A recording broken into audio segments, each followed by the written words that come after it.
Welcome to the Deadman Spring Final Rerun 2019. We have a very exciting evening ahead of us and 256 players currently preparing to compete for the $32,000 prize pool. But before we get into all the action, let's take a look at the last final and see why we're here today. The Deadman Spring Finals were held in March 2019. If you're unfamiliar with Deadman events, here's a breakdown. Firstly, there's a qualifying season in which anybody can compete. Once the season ends, we invite the top 2,000 to compete in the finals. This is a week-long event in which the players build up their accounts from scratch for an epic finish with $32,000 in prize money. The finals ends with our broadcast. We watch on as the top players battle it out whilst avoiding the lethal fog which is filling the map. The players are pushed into two separate final areas to fight a frantic battle for survival. The players who are left are teleported to a vast arena where they'll have to fight in a series of 1v1 rounds, leaving just the champion standing. There are lots of prizes up for grabs, with 16 players guaranteed to walk away with something. First place gets $20,000, second place gets $10,000, third and fourth get $1,000 each, and the rest of the top 16 get 1 year free membership. That's an introduction to Deadman. Now it's time to reflect on what happened during the spring finals. The tournament itself was as dramatic as ever, with teams Fools and Blazers holding down a pivotal point in the game, helping them to rise above their competition. As the finals were heating up, we saw huge teams clash in the two final areas, Anakarl and Falador. Falador was the first to see the survivors teleported to the 1v1 arenas, but unfortunately an error with the arena mapping led to a large number of these players being killed. We proceeded with the rest of the tournament, with the Anakarl survivors meeting the few lucky players from the Falador area. It still made for an intense finish, with Manked finishing as runner-up and Eomeri claiming victory for Fools, taking home the $20,000. We're committed to our players, and to make amends for the issue that killed a large number of our surviving players, we've decided to rerun the finals. The final 256 players from the spring finals have been re-invited to fight again for a share of $32,000. Welcome back. I'm Nightinator and I'll be your host for this evening, and joining me for this event I have two phenomenal casters with a wealth of knowledge in PvP. One of these faces you'll be very familiar with. He has casted many a tournament and before, and he's going to bring in his knowledge today. It's Ian, aka Pure Spam. Good day. Hello, everyone. And alongside Ian, I also have the honour of introducing a brand new caster today. However, he has had lots to do with Deadman before. You've been in the Deadman Mansions and you've been creating PvP content for RuneScape for a long time. It is Rakesy. How's it going, guys? It's an honour to be here.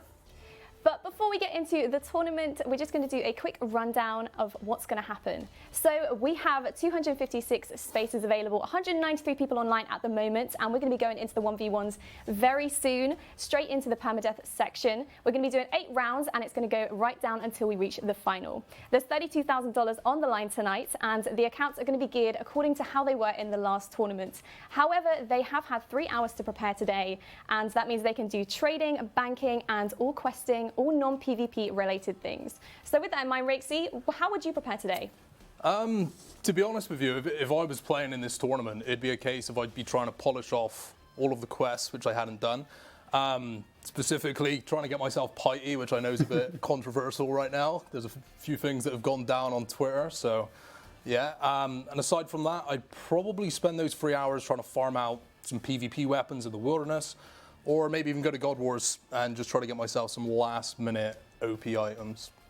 Absolutely. So last tournament, there was an absolute lockdown on Shiloh Village, which I know that you knew a lot about, Ian. Do you want to talk about that? Yeah, absolutely. So usually most demo tournaments, I do play up until the finals. Of course, I can't participate in the final because I'm here casting for everyone. But I still like to play because I'm a massive demo mode nerd. I love PvP. I've got a lot of friends that play as well. And I think it's important as well that I've got the experience to talk about what's happened in the week. So last time round we had a Fools and Blazers alliance, two of the big teams in Deadman mode. Quite rightfully, they actually, like you said before, locked down Shiloh Village Cave, which is a multi-combat area. Yeah. So anyone trying to get in was instantly annihilated. I was part of that force staying there. Super smart. 24 hours a day, 7 days a week, pretty much a whole week's trip. It was 168 hours they had it locked down for. So not a single other opponent was able to actually finish Piety during that time. And yeah, it was a lot of fun. When we slept every night, went to bed, had the phone next to us on Discord with like alerts set. So they got to, there was an amber alert or an orange alert, or it was black alert. Log in online right now. We're being hit. It was a lot of fun. Yeah, really interesting strategy to try and make sure you get that advantage. And as you said, there's some sleep. You don't normally get too much sleep during most demo mode tournaments at all. However, before today, obviously, there's been a lot of time to think about your strategy, think about what you're going to do. So hopefully, they're going to be bringing their A game today. What are you expecting people to do? Well, of course, like I said before, quite notably, piety is something that a lot of the different teams are going to be wanting to complete within this 3 hours time zone. Also, I guess, like I said before, God Wars Dungeon or any of those really overpowered drops you can get, a lot of those drop rates have been increased for Deadman mode, so they're 1/4 of the drop rate. So I imagine a few teams, I think Mankt, for example, the previous second place champion, he was doing DKs to try and get himself the Sears ring, I think. Your strategy, you said before, would be going deep wilderness as well to try and put a cannon somewhere. Oh, yeah. Kill the little low-level spiders, maybe get lucky with a VLS, because it gives you such an advantage, doesn't it? Dude, I'd either put a cannon in Scorpia and kill all the little level 2 Scorpions, or straight on the Sapphire Mountain, if you know what I'm talking about, where there's loads of spiders around.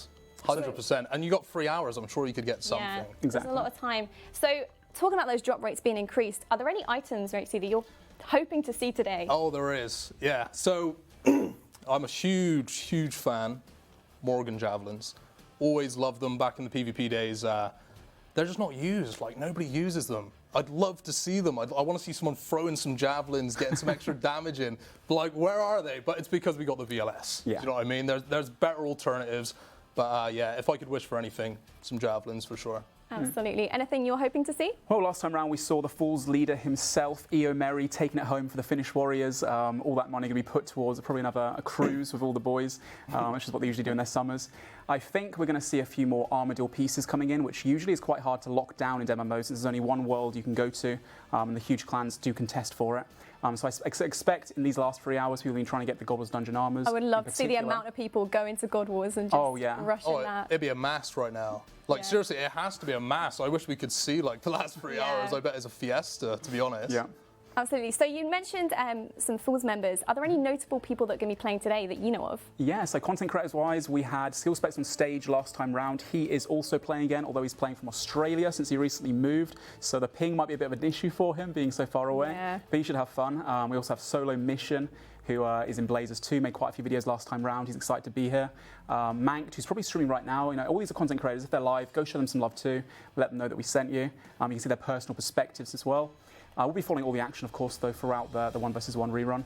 Who else do we have? The Emery, the leader again, that won last time. He'll be putting up a fight. Falls Kembo, the notorious hybrid Inya, who is representing Frontline, who's done very well in the past and quite notably one of the best, most accomplished NH tribrids in the game. So we've got a lot of big names. Spark Mac even as well, with the tribe behind his back, trying to win some for the boys. So it should be a really interesting one. And Alfie as well. And like something very interesting that you just said, like, the difference with this tournament compared to the other ones is clearly the fact that nobody's been sweating 12, 16 hours a day for the last 7 days. Do you know what I mean? So everybody's fresh going into this, everybody's ready, and everybody's at home. So like there's no pressure from on the stage or whatever. So everybody, like if I had to put my money on the most competitive, high skill cap tournament, I would say this will be the one, just because everybody's fresh. I mean, these past 3 hours, people have been kitting up their most notorious hybrids, the ones that really have shown over the years that they are most accomplished and the most skilled, and therefore feeding those players gives the clans the best chance of making it through to the end.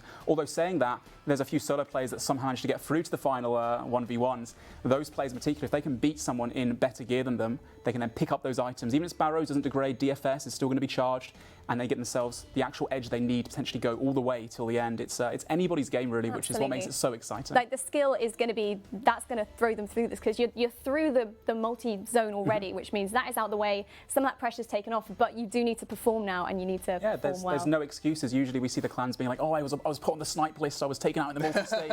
a lot of the single PKs don't really like the multi-stage of DMM, but of course it is an MMO, so it's an important part of the game as well. But now, no excuses. Everyone's at home, they come from their home in their pajamas, got a cup of tea next to them, and I mean, best of luck to all the relax, participants. Like I said before, it's anyone's game. Man. Absolutely. So we've got $32,000 on the line, and we have 193 players ready to get going. Between each round, they're going to be able to re-gear from their bank, and it's going to be a phenomenal, phenomenal show. So I'm going to hand over in just a moment to Rexy and Ian, who are going to lead you through these rounds, cutting down these players. And once again, if you die, that's it. You're out. Your chance is over. So best of luck to everyone involved. And if we're ready, then we're going to go into round one. Potentially. or a couple more minutes. Or maybe left. not. In a few minutes, but before. So before that happens. Before that, okay. We have 3 minutes, so let's talk about your predictions. Who's got your money? So, my money, excuse me. Your metaphorical money. I'm not putting up the prize money, am I? Metaphorical money. So last time round, obviously, we had Foolsy and Merry, the leader himself, taking it home for the champions, the Finnish Warriors.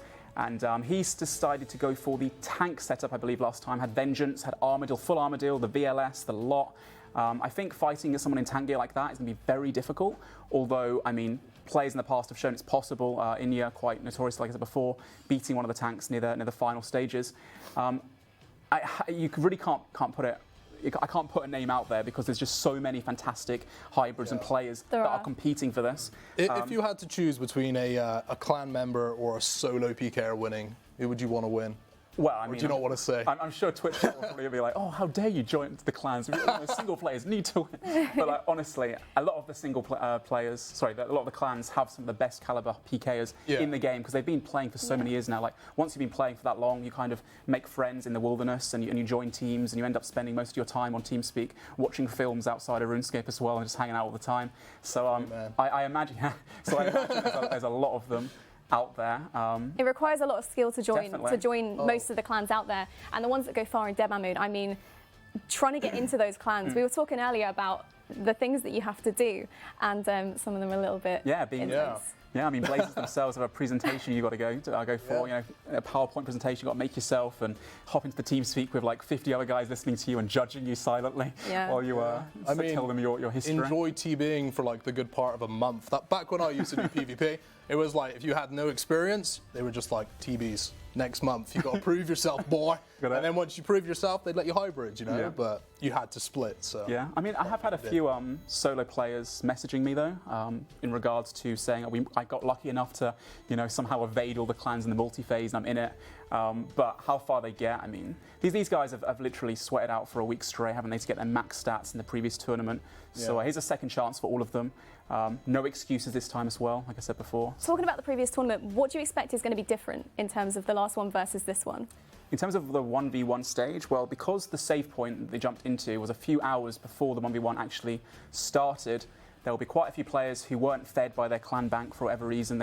Usually clans have like people doing herblore, for example, crafting or gathering items and trying to trade items, so like trade up. For example, you've got a full barrow set, but you want the notorious VLS to puncture people's hearts out. So, to get those items, if those have been lost now from the people that aren't in the top 256, some of these clans are having to start out with bare minimal supplies. And these past 3 hours, it comes down to, are they lucky enough to, kill Seradomin for the ACB or get lucky enough from, like you said, a wilderness monster to get the VLS.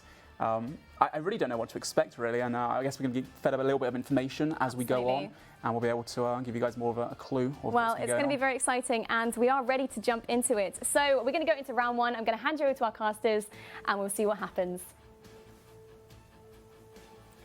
Right, so jumping into it, we have Skillspecs himself. And I'm not too sure what he's changed up since last time, but he does have the Zuriel staff, and he's got an AGS. He's got an AGS in his... Wait, hold up.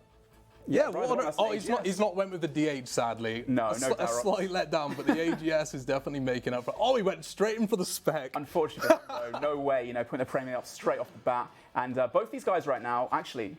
Jay, another spec. That was off prayer, but hitting a 0, unfortunately for him. No AGS 73 off the bat, unfortunately. No way, he's just a tank ranger. And look at his inventory compared to Jay's. Look how many brews Jay has to go through. Not only brews, but this guy's got 2 recalls on him as well, which does a little bit of damage too. Yeah, there's a slight brew advantage on the rag tank there, I would say. Look at the black dragonhide shield. Oh my goodness. The Carol's Coif, 99 range. Let's just hope that Jay can actually pull off enough damage here. Because I'm not going to lie, with the gear that he's got, losing to that matchup, I would be absolutely tilted out of my mind. I mean, he does have full Arims, and he does have the Zoriel staff as well, which does have a chance to, catch those freezes a bit easier.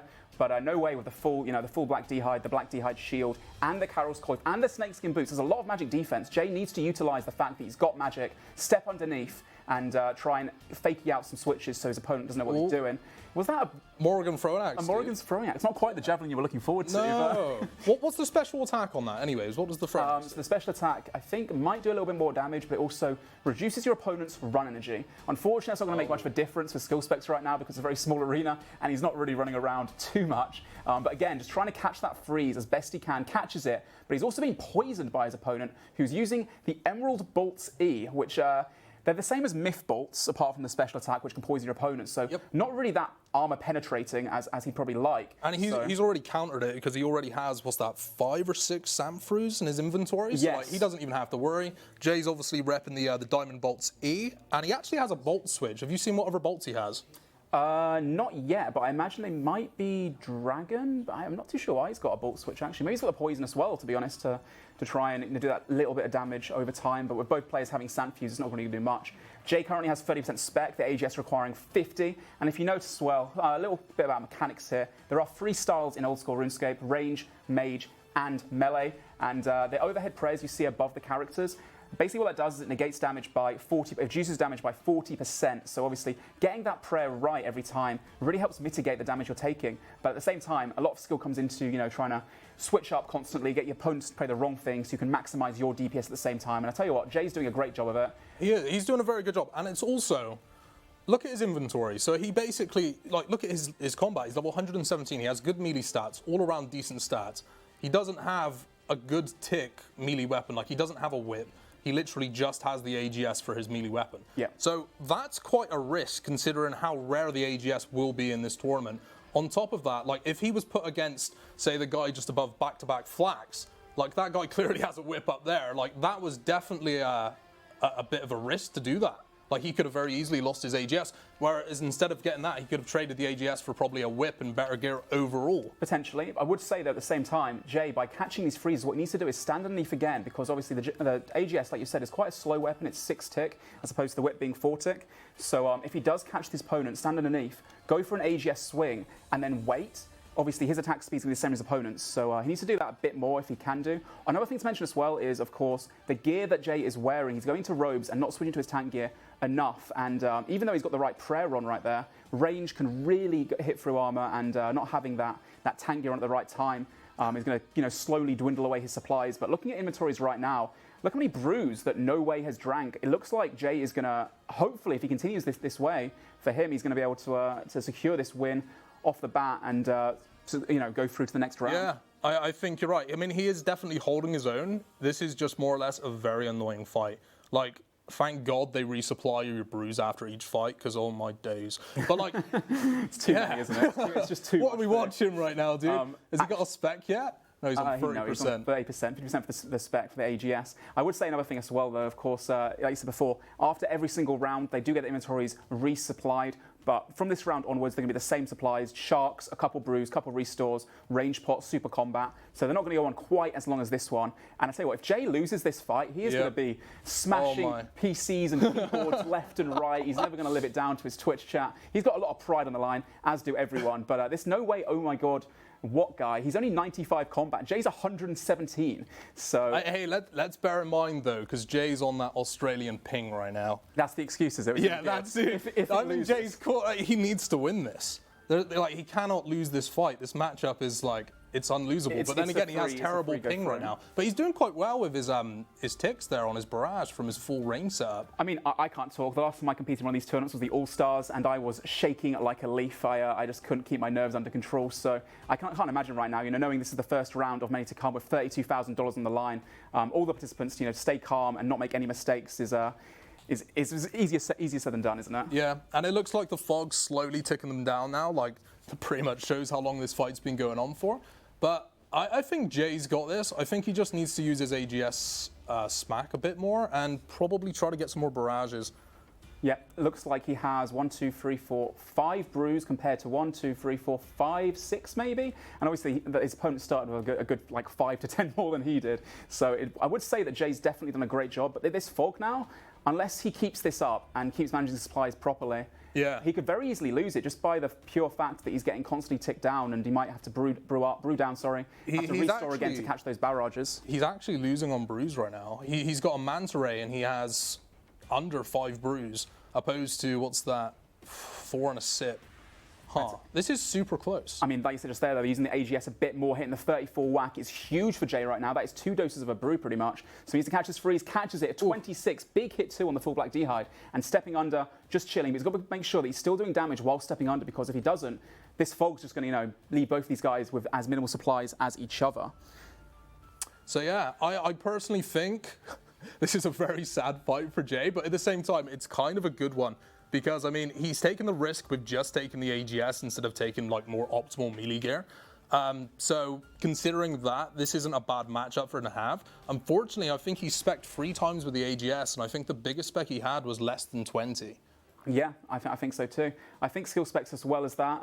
He still has enough supplies. It looks like he's actually 1 brew extra than his opponent, so I think he's going to secure this one, utilising the Blood Barrage as well while stepping under to get a bit more of that HP, because every hit point matters at the moment, but a 0 AGS there, and looks like No Way is actually out of supplies, and he's got no restores left, so his range is going to be really low, as after you drink a brew, your stats are drained as well. You've got to micromanage those brews and restores smart, and Skill Spec's doing a fantastic job of that as well. Again, catching another free, stepping under, going for the AGS whack, I'm sure, in a second as well, and it looks like No Way is not going to be able to come back from this, with only 32 hit points left, getting hit constant 2s as well from the fog. Skill Specs should take this one home.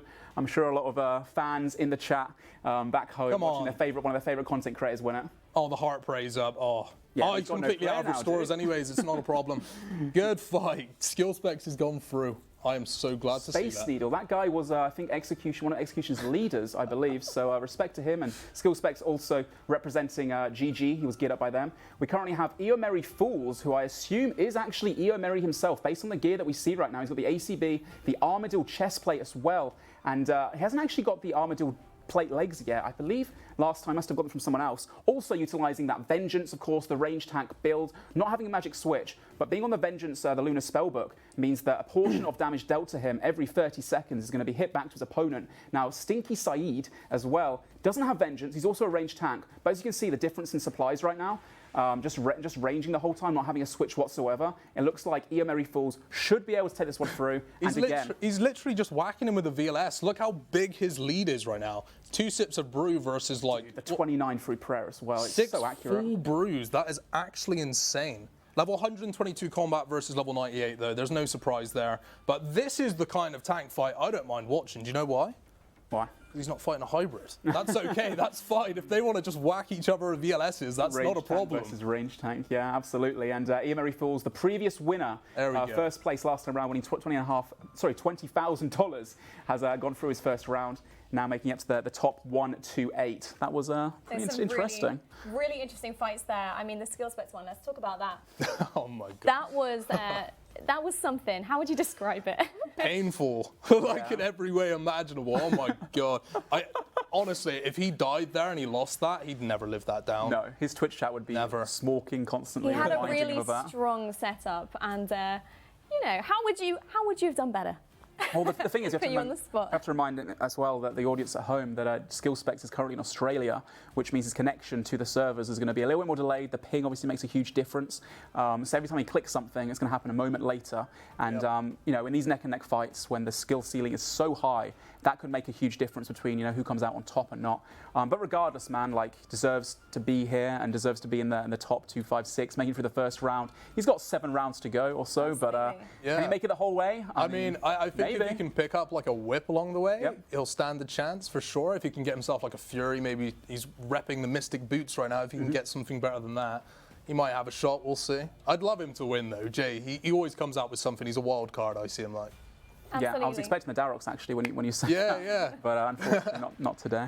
Absolutely. So I guess we can say that there was no way that No Way was winning. Anyway, moving on to the Iomeri one. So he was our winner from last time, Iomeri. Yeah. What about that one? How would you describe that? Well, again, I'm surprised that he does not have the Armadil chain skirt yet. I thought that Fools fed him with the full Armadil set. But he's got the the VLS. He has the ACB as well. So the DPS that he's dealing right now is just crazy. Absolutely the Vengeance too. He's max level. He could very well win this whole thing once again. Yeah. And end up with $40,000 for Fools.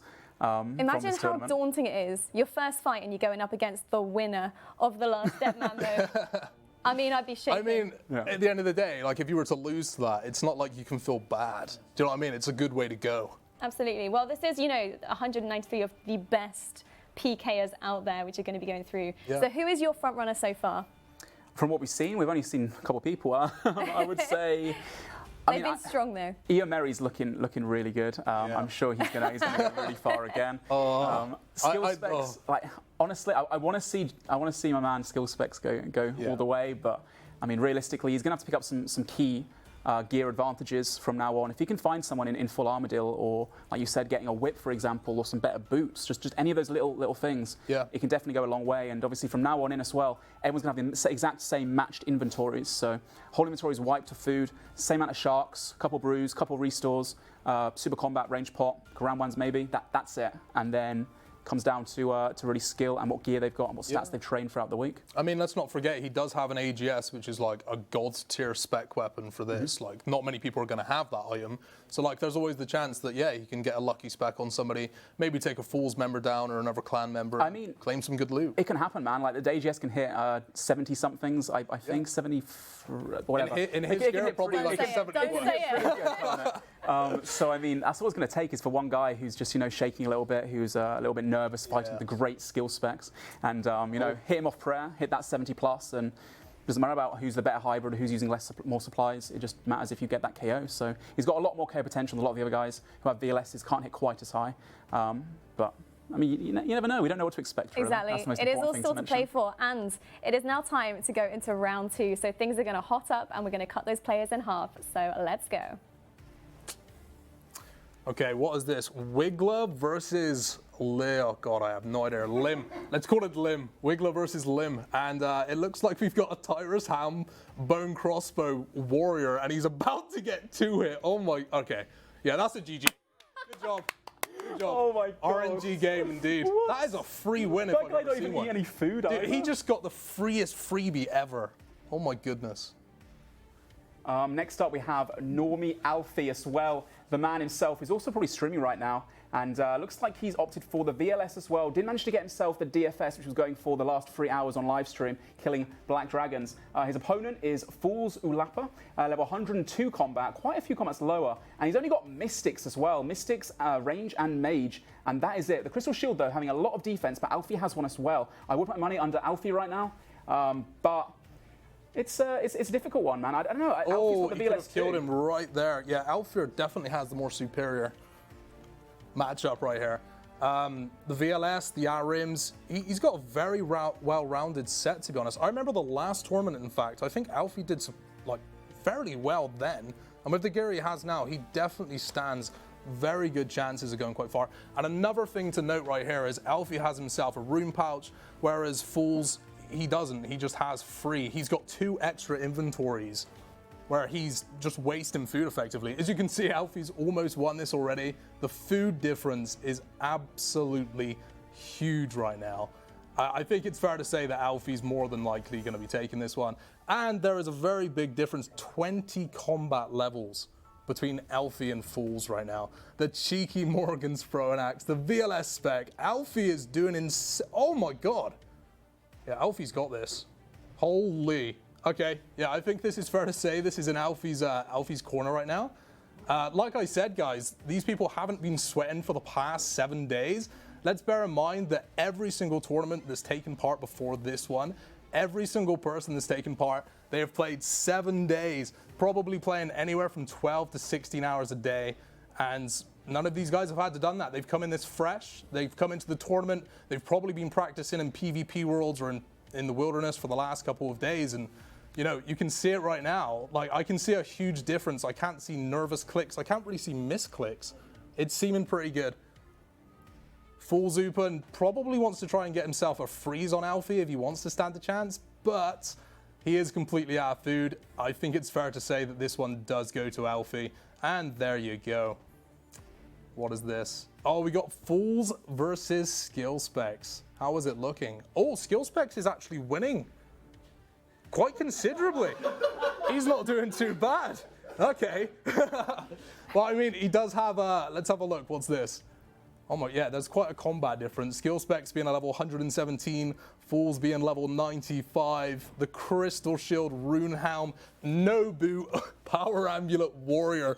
What on earth? The 63 AGS spec coming in from my boy Skill Specs. And the Zero Bolt. He has definitely got this one. There's one Shark remaining versus probably 8+ and a sip of Sourdough and Brew. I think, yeah, it's pretty comfortable to say that it looks like Skill Specs has this one. Give him a slap. There you go, 26 through the prayer. Good fight. Very nice. So the beans may have gone to Ian. He has had to run to go and pee. Is that what it was?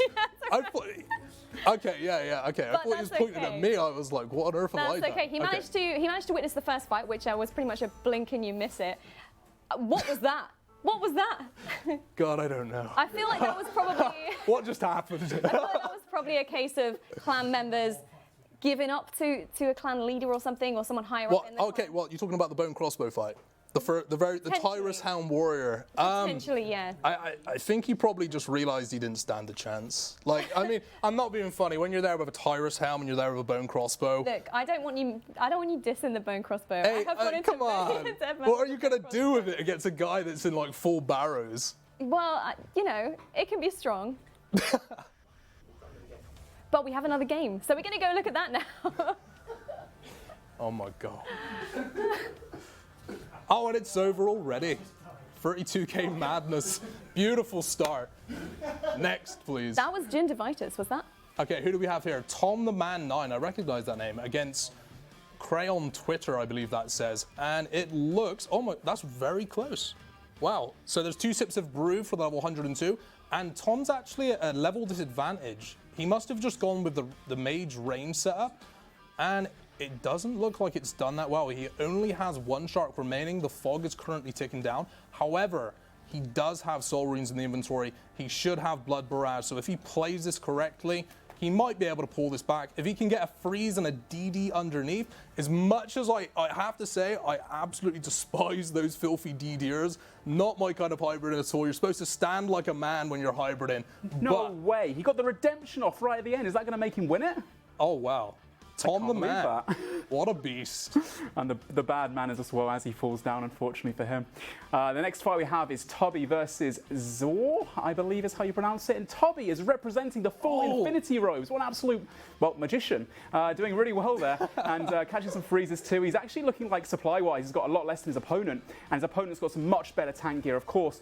Toby only has some rune and some dragon compared to Zhou's, well, is that Guffin's Chainskirt and a Verax Helm, I believe? Do you think he got the Infinity in the past 3 hours? That wouldn't have been possible. There's no way. There's no way someone did Magic Treasury that much. But I mean, to get the full Infinity as well, to use all your points there as opposed to getting like loads of boots for your team and such, yeah, that's an interesting one. I personally would go for it. Why would they go for that? That's what I mean. Why wouldn't they go for the Mage's Book? Yeah, I know. That makes no sense. Okay, I mean, I respect it. Yeah, fair enough. yeah. It looks awesome. Don't get me wrong. It's clear it's not really working very well. Dude, it's all about the fashion game, and you got to look good in this competition. Who cares if you're going to win or not? I think Toby at level 89 combat, I didn't think he was going to go all the way. Morgan throwing axe. He'd look good while doing it instead. You feel me? And also, I mean, Toby, he does have a slight advantage in terms of his magic plus against the Mystic, and he also has the rune pouch, so he's actually saving 3 inventory spots. He's actually come back as well with those blood blitzes. Currently, both players on almost no supplies left. It's 15 versus 27. He needs to catch that freeze. Oh, take the Infinity, dude. Wow, that It's was yours now. That was a nice comeback as well from Toby. That almost came back and won it. I must apologise profusely. I had to go to the bathroom real quick. You'd think that like after years of casting these DM tournaments, I wouldn't get nervous anymore, but I do. I'm sorry. You were pointing at me. I was like, what? I was like, what have I done? No, I was like, keep going. I'm sorry. Like, we do one casting fight together, and I'm like, sorry, mate. You're on your own now. Run with it. You know, I'm so sorry. You're like pointing at my groin, and it's like, what am I supposed to do? I'm sorry, man. I'm the worst. But It was wild. So that was round 2. Yeah. Of what you saw. Of what I saw, Toby looking good, man. He wasn't able to actually secure the win, but did a fantastic job of looking good while doing it. And I can appreciate the fashion scale. I can appreciate the robes that he got hold of. Apart from that, we also saw some really neck and neck fights. Coming right down to the wire, and that's why I said earlier, just to add to that you don't know who's won the fight until it's finished with. So what fights did I miss as well? You missed a legendary fight. Oh really? Who versus who? Well, I mean, I'm talking Rune Fullhelm, Power Amulet, Bone Crossbow versus Full Barrow. No way. And Knightinator was defending it. Look, that's a strong setup. If ever I've seen one, that's a strong. How did he get the Dorgish crossbow? Wow, that thing is so rare. You missed a banger, mate. I'm not gonna lie, it was close. It was close. I was absolutely rooting for him. We also saw skill specs going on to round 2 as well. Oh really? He made it through. Who was his opponent? God, I don't know. Well, I can't remember what it was. Was it a behemoth, like a guy in like crazy boss tank gear, or? It was a Fool's member, I'm pretty sure. Oh wow, okay. He was in like ranged rag, I suppose. I think. Oh nice. I don't think it was anything special. Oh, Jay getting some am I wrong? decent matchups. I can't actually remember. I'm not sure. It's just been Well, crazy. I mean, A very memorable fight. the point is, skill specs made it through. Yes. Defied all odds. No one thought he'd make it this far, so I'm happy for the man. And hopefully we'll see some more content creators, some of the other big names that are left in this tournament. We did very briefly see Gingivitis die. Now I don't know who that is. But we saw it for about a millisecond. We just saw someone called Gingivitis die, so unfortunately, Oh, fair play. they've gone. Right. Yeah. We also have the previous demo mode runner-up, Manked Up Mage, of course, who's also live streaming right now as a reminder. His RSN is Goofy Gang. So if we see Mr. Goofy running around with some crazy gear, he's one of the guys definitely to look out for because he can definitely make it the whole way. And he's won demo tournaments in the past. He also won the All-Stars event that I took part in. 15-0'd everyone, all the competition, all these content creators that came there with big egos. They're all trashed by Manked. He just, mopped the floor with them all. He's proven himself time and time again. It's like if there's one person that you don't want to be in a caged arena with where you have to fight, it's that dude. That guy, yeah. 100%. You don't want to be messing with Manked. You don't want to be in the duel arena with like no forfeit options turned off. You've got to stay right there. Yeah. And it's amazing watching him play as well because he's just cool as a cucumber. He's the calmest person. It's the classical music. He puts in the classical players, a bit of Beethoven in the background, and he just cools right down and just effortlessly destroys everybody. That's so strange, man. So majestic. That's really weird. Whatever works. Whatever works. Well, hope you're excited because we're about to go into round 3. Right, let's jump into this. We have Skill Specs once again versus Goofy Gang himself. This is what we think it's Manked, and Manked is looking really scary right now. And I feel for Skill Specs, but the AGS, the misclick. No, that could have been it off prayer as well. 39 That was good. That was a decent spec. That would have been like a 70 off prayer, so that would have been a massive advantage. But despite that, he got 33 barrage as well, and another 20 on the right prayer. Skill Specs getting the edge right now against Manked, who is finding it really difficult actually to stay in this fight, but it's not over until it's over. All it's going to take now is for Manked to regain consciousness, catch a few freezes, and start to levy the fight in his favour. Of course, the game of Tribriding is very much to do with the 55 VLS. Man, you got to admire. Look, Goofy Gang. Look at Manked's inventory. He has 5 recoil rings. He's fairy craft. He knows exactly what the best thing. He knows that taking those rings over food is going to be worth it in the long run. Yeah. This man is he's an absolute beast. Yeah, well, the thing is with the inventories, if you don't have space to hold the sharks the same inventory as everyone else, then it drops to the floor and your opponent can't see it. So Manked, realizing that, has decided to have a bunch of recalls for every single fight, so he always has the recoil to aid him. And those recoils give you 40 damage per ring, which is basically 2 sharks. So it's a huge advantage. And right now, again, just Goofy Gang, Mr. Manked is just, tearing the floor with skill specs. Although saying that, Jay still has a chance. He's still got that AGS spec soon coming up. 70% spec, he has got an AGS spec ready. And Manked doing the little staff bash. Skill specs catching the freeze, and he's not giving up that easily. There is definitely winning here for skill specs, 100%. All he needs to get is a nice barrage combo into an AGS, this could be over. That's the thing. Mank's more used to like the outlast in fights, from what you can see. Like I'd say Mank pretty confidently can like outlast most, if not all, PKers. And it's like he won't be expecting to get AGS to 70, although he probably is aware at this point he has the AGS, so he will be keeping his HP relatively high.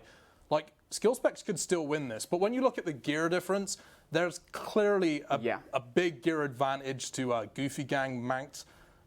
He's got the VLS, he has the Berserker Ring imbued, he has the full tank setup, the Dragon Hunter crossbow. I have no idea what boots he's wearing, but they look cool as hell. I think they're the boots from the Konar new update thing. I don't know exactly what they're called, but they give you pretty good stats for defense for tri-breeding with. And skill spec, the AGS, 58 was that on the right prayer. And Mank now having to retaliate with another VLS spec, but skill specs gets his prayer up just in time, and he's doing a fantastic job of staying in this right up until the end.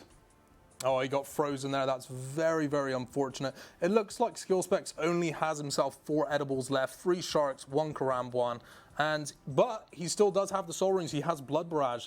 He should probably try and take advantage of freezing Manked, standing underneath and getting as many Blood Barrages off as possible at this point. I mean, I want to say this again. Skill Specs is from Australia at the moment, so his ping and that delay is really making me quite proud of him. The fact that he's stayed in this fight for so long and is fighting Mr. Goofing Gang so well, but now Mank has around 5 sharks left. Skill Specs is out of supplies apart from 1 Karamwan, and it's going to take a pretty big miracle for him to actually secure this win. Of course, like I said before, Mank having the Crystal Shield is a huge defense bonus. The boots as well, much better than the Mystic boots. He also has, obviously, like I said, the VLS, the Dragon Crossbow with better bolts, and unlucky Skill Specs. That's very unfortunate, but Mank's giving the respect, GF brother. He caught the freeze at the end too, wasn't it? Right up until the end. I remember speaking to Mank actually after PvP All-Stars, and he said the one person that he found unpredictable was Skill Specs. Yeah. Truly unpredictable. He's a wild card. He's an entity of his own, you know. You never know what to expect from the guy. He might pull DH out on 1 HP, or he might just pull out the AGS when he doesn't have a whip. Exactly. Like, who knows? And we have Deadman right now, who is a maxed combat, completely maxed out stats. 122 combat. Only got the Statius Warhammer, which drains your opponent's defense if you do hit. That was for Trash Care. And both players now, very low on supplies. I would say that Deadman has a slight advantage, and gear-wise, Deadman's going to actually pick up. It's almost Arim's identical. Bottom. The gear is almost identical. They both have black dragon hide tops. The only difference that I can actually see is obviously the spec weapon, the VLS. Oh, the VLS is huge. Versus the Statius Warhammer. The true battle. Which one will win? If I had to put my money on anything, it's clearly going to be the VLS, but it's a game of RNG, so you never know. The Statius Warhammer may come through strong, especially if he can hit himself a big spec right now. I mean, supplies right now, both players looking very, very even. Deadman using his last spec, 7 on the right prayer, unfortunately for him, but not quite big enough. And Trash PK has 75% spec left, so that set is one. Can definitely hit quite a few big hits. And with no restores for Deadman either, his defense will be drained, and he won't be able to be potted back up again. This is very, very close. Look how neck and neck this is. They're both on exactly the same amount of food. 1 Karambwan versus 1 Shark. This is going to be very, very close. This will go the distance. They both had Blood Barrage. They should definitely be trying to take advantage of that. They should still be DDing under each other. Unfortunately, Trash Care has taken his prayer off. He's out of prey. No way. Oh, he's out of prayer. That's so unfortunate. He has 50% spec left. He's not utilised those specs, which he needs to use before he gets out of food. If he uses a bit earlier, then his opponent's defense would have been lowered quite substantially. But again, starting to panic. The fog's starting to hit in twos. He's out of food. He's out of prayer. He's out of luck. And looks like Deadman's going to finish this off, although Trash definitely could have come in and taken this win very easily.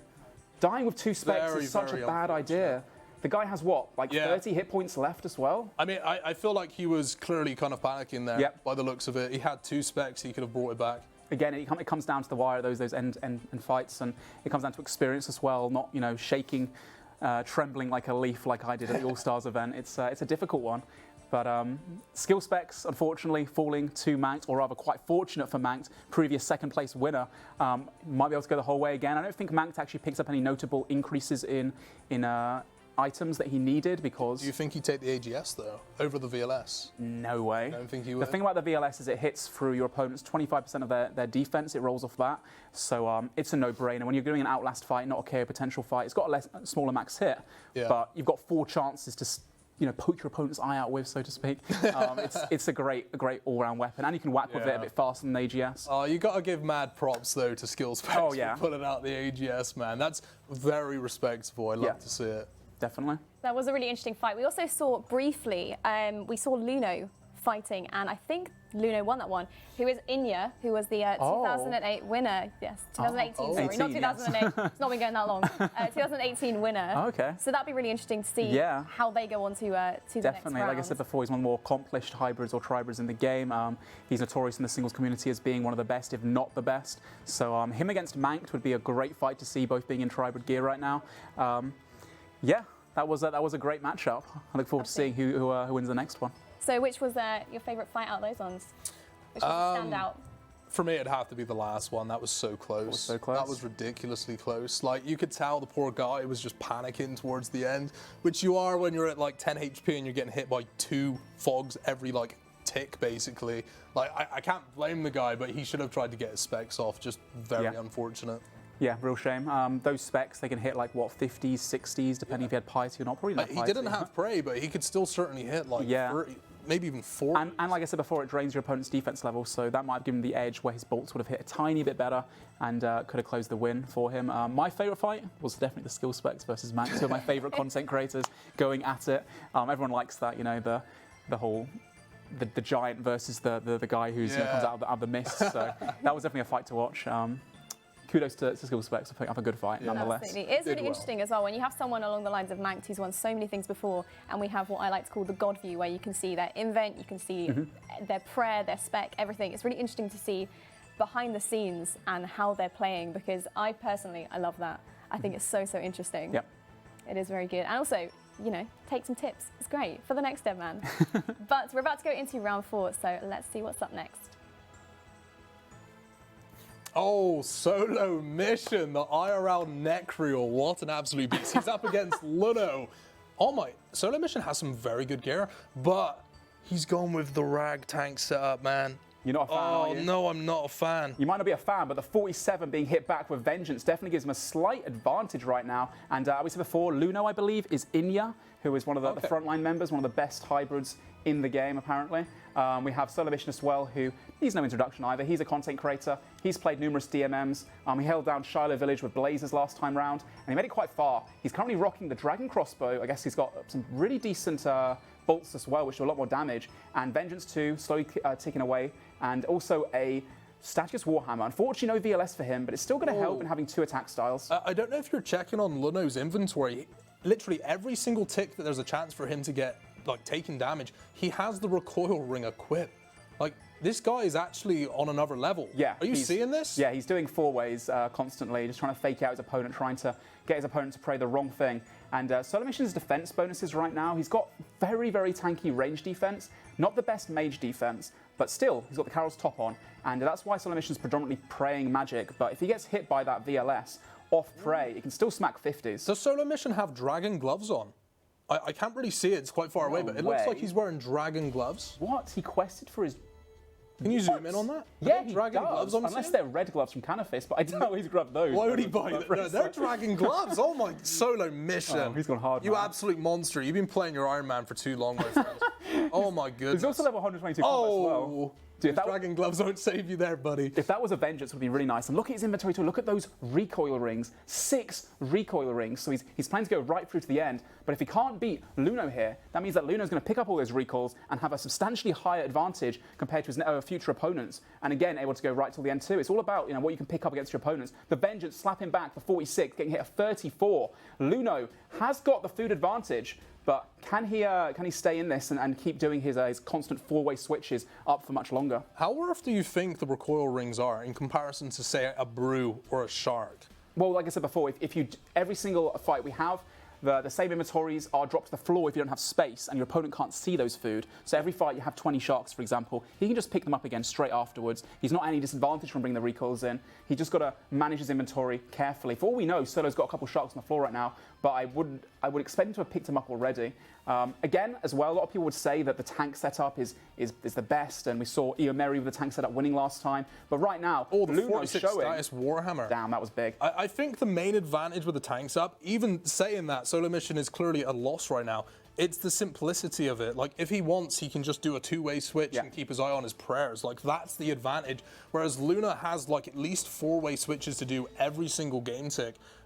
He clearly has a bit of a gear advantage. He has the DFS, he has the VLS, he has the Armadillo crossbow. Oh, what a great timed vengeance, but it might be a little bit too late. Solo mission now on 57 hit points with 1 Brudos left. Luno has 1 shark, so that's 96 hit points. It's very close. The 31 really clutching Luno into the advantage right now. He's taking his time, switching through to tank and trying to catch Solo mission off prayer. Solo mission actually getting the prayer up just in time there. This is very close. Dude, they're actually both completely out of food. The only difference is Luno actually has a blood barrage. That's the only difference. I feel like Luno should be going for a freeze right now, trying to DD underneath him and just getting some DPS off. It's literally anyone's game right now. And Solo This mission, is anyone's game. He's not really a PKer predominantly. He's mostly a maxed Iron Man, as he's well known for. But over the last few months in particular, he's been training with lasers, getting better, catches the redemption perfectly, gets his prayer back up for the Prey Melee as well to save himself from dying. Solo mission now on 7 hit points. Luno on 59. Unfortunately not quite enough.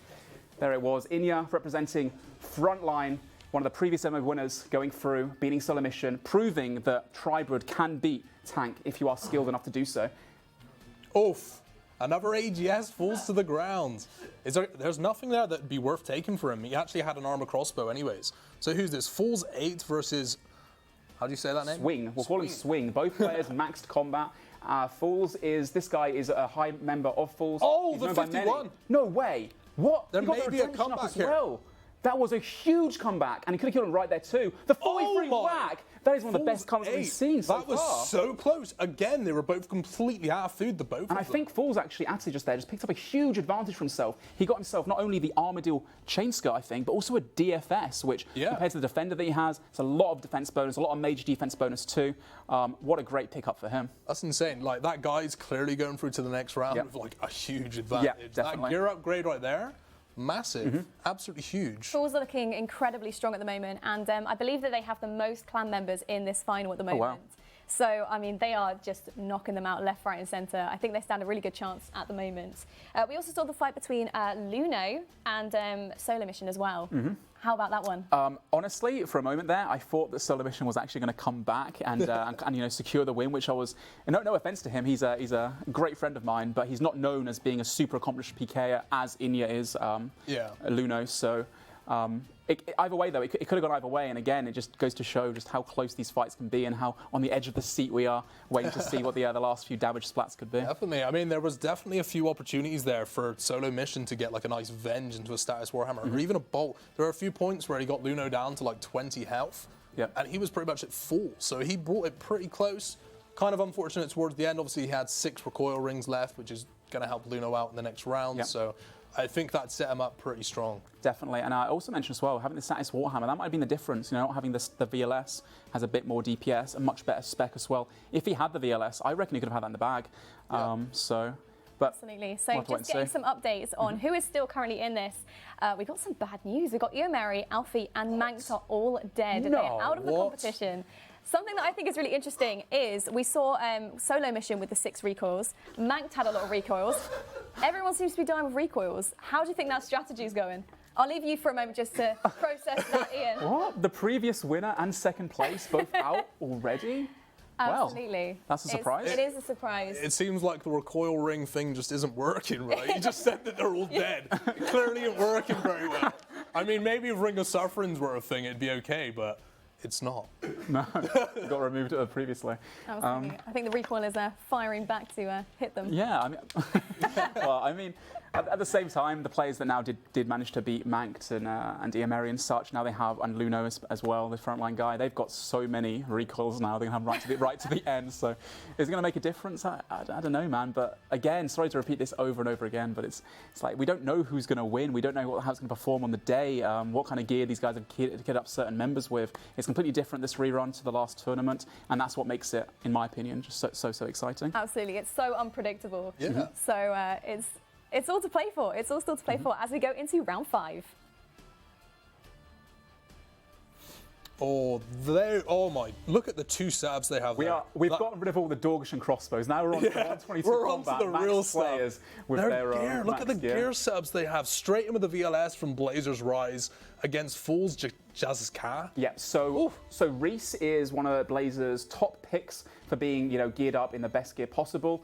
And Fools Jazzka, I don't know personally, but looks like he's also one of those guys. He has the Armadillo chest plate, which is huge compared to Reese. But Reese, still on full hit points, 110 HP out of 99, and doing a fantastic job of getting the lead right now. If he does manage to beat Fools Jazzka, he will get that Armadillo chest plate. And I would say Blazers Reese right now, with Manx and Iameri out of the tournament, he is definitely one to watch all the way through to the end.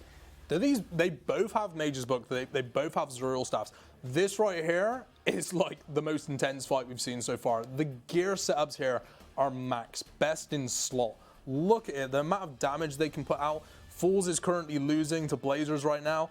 I have to say, it's quite interesting to see that people aren't really DDing under each other as much as what they have in previous tournaments. Yeah. I'm a fan of that. I don't like the DDing method. I feel like it's cowardly. Like, you should fight. Cowardly? It's Whoa, cowardly. shots fired. You should fight your opponent, like, stand foot to foot. And you should be toe-to-toe. You guys should be fighting it out. It shouldn't be a case of DD. Amen, amen. It should just be a straight-out brawl. As you say that, Reese has to go and, DD under his opponents. If you just heard what we're talking about. He's like, you know what, screw you. It's a good strategy. But Reese right now just absolutely tearing Fools Jazzka up and doing a really good job of doing it. Clicks on the bolts on the floor. That's slightly unfortunate. It might have been actually a little bit of food that he's left. He doesn't have space because of the recoils he has. He's not actually switching between the recoil and the Sears ring. He's just keeping the recoils on the whole time. A 56 on the right prayer for Jazzka. He needed that to come back. But is it too little, too late? So it looks like right now, it seems like Fools has a slight food advantage. But now he's picking up the shots. Look at that inventory. Very, very cheeky. So both players now on 30% spec, which means one VLS spec each. They've got to make it count, got to catch the opponent off prayer. You can still whack, 30 to 40 free prayer if you get the spec right. But hitting those 50 to 60 is really what you want when neither player has vengeance. Both trying to fake each other out, putting on the tank gear in between the switches to ensure they minimize any damage taken. Fools Jazzka trying to go in for the VLS there, but Reese doing a fantastic job of stepping outwards to the side so that he's not able to be meleeed whilst he's being frozen. I mean, something to remember about these fights as well, like we said at the beginning, he could have died there, Fools. That was a KO potential chance. Why didn't you eat? Change your prayer, man. Damn, that was close. Something to remember, like, these guys haven't been sweating it for the last 7 days. These guys are fresh. I think that's why we're seeing such high-quality fights right now, aside from that obvious misclick. I don't know what that was, but hey. You say that, but these guys have actually, most likely, at least from what I know of Blazers and Reese, they've probably been, sitting in TeamSpeak all day long, 10 hours a day, practicing it out, fighting against each other in the duel arena and such to get the most practice and the best chance they have of winning this $32,000 grand prize. But Reese right now being one shark up, being on 60 hit points, Jazzka needs to get that spec, the 25%, to actually hit on the right prayer, which he might do, but being frozen just before he was able to. He even had the Armadillo chest plate equipped. That was quite unfortunate there. Fools, wow, they're both completely out. It looks like Blazers is, he has a clear lead. This is going to be, never mind. Wow, Blazers rise goes through to the next round. Yeah, fantastic. That was close. Fantastic reactions from Reese. I think at the beginning he had quite the advantage and kept calm the whole way through. We're back to Luno. Inya, a previous 2018 demo mode winner, going up against Fool Santito. And Fool Santito looks to be also hybriding, and both players being almost out of food, but a 2 food advantage to Luno right there. And he has a HP advantage as well. And unfortunately, he doesn't have a spec. But and he's been faking out twice. Santito actually hit a 25 and a 30 something there. The bolt, the ACB doing absolute work. But is it enough to come back? 60 HP versus 34. Neither player has a spec just yet, but they're about to get a new one. I think the most important thing here is just to watch that melee prey. All it's going to take is a VLS slap and you're out of this. And bearing in mind, once you die, guys, you ain't spawning in Lumbee. You're kicked out of the game, just like Full Santiano just happened. Unfortunate. I think Luno actually may have got a gear upgrade there, maybe the DFS, I'm not too sure though. We have Jez versus Seni, and looks like Jez is out. And Seni gets, is that an armor? That's an armor chest plate. Wow, there's not many of those in the game. That was a very nice upgrade. Yeah, definitely. Right there. He had a black dragon hide top. That is enormous. We only have 4 solo players remaining now, don't we? We have 4 solo players remaining. We're at the end already, pretty much. Wow, it's gone by so quickly. You it's missed been half so of it. Don't you? It is crazy. But also, that was just an absolute massacre of Fools there. Yep. We saw 3 Fools being destroyed. And I believe, just before we get into that, there were 6 Fools in total, which means there are just 3 remaining left in this.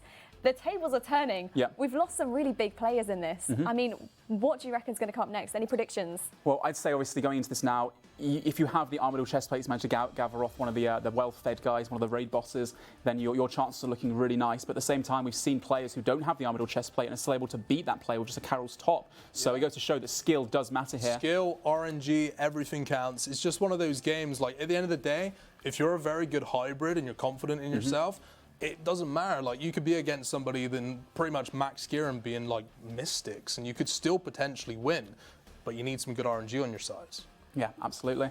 I think Inya's got a really, really good chance right now to win his second tournament for Frontline if he's still associated with them, and he's probably one of the guys to watch. In terms of who else is left, do we have any idea of which clans We do indeed. So we have some Blazers left in there.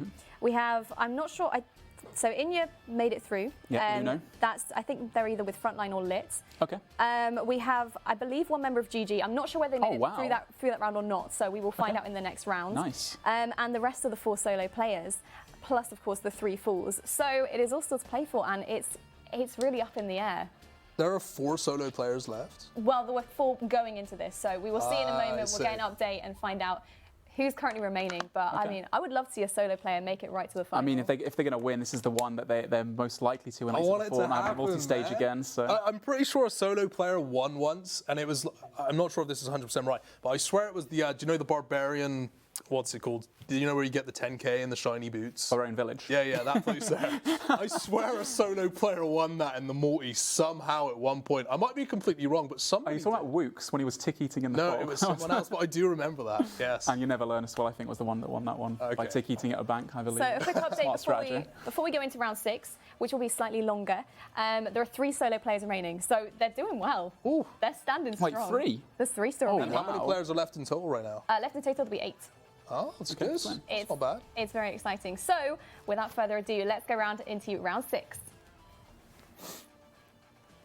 Blazers Rise, Alpha Apache. Okay. And they both have hybrid, tribrid setups. Oof. The Armadyl chain skirt versus the Armadyl chest plate.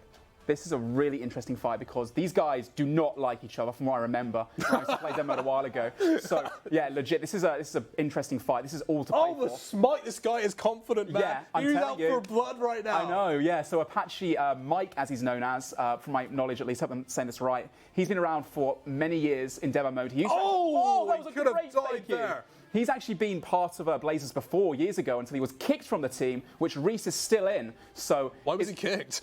Let's not get into that for him.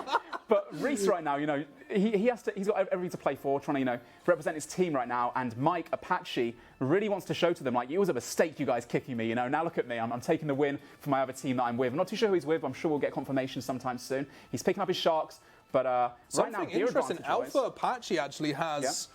He's got so many legs on him. He's got the Armadyl chain skirt, and he has the Torag legs. Yeah, so he's got a lot of loot on him. That's kind of questionable right there. Yeah. And he's dead.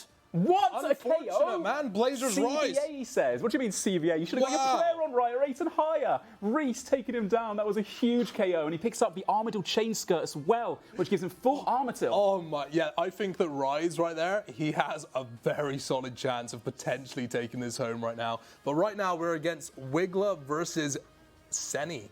Wiggler might even be Wiggle, I'm not too sure. He's got the WB, which stands for Blazers, in his name, which I expect is because he's representing Blazers. And Seni, absolute range tank, demonizing him right now. Look at this. He's got the VLS, he's got the Armadyl chain, plate body. He's also got the DFS2. If Wiggler can beat him, he gets a decent upgrade again, saying the Armadyl has a huge mage defense, but it's going to be very hard to beat this guy, especially with his Vengeance as well, slowly dwindling Wiggler's HP down. Again, Seni has a Varak plate skirt, a Carol skirt, and some Torag legs in the inventory. What's going on here? I mean, do you think potentially it's in case they go against somebody that's in their clan and they're trying to give them gear? It's literally because depending on what your opponent is using, you've got to try and guess what attack style it is. If they're using magic, you want to have that, mage defense high, which is why he's got the Carol skirt. No, he's got 3 legs. He's got the Carols, the Varak, and the Torag legs.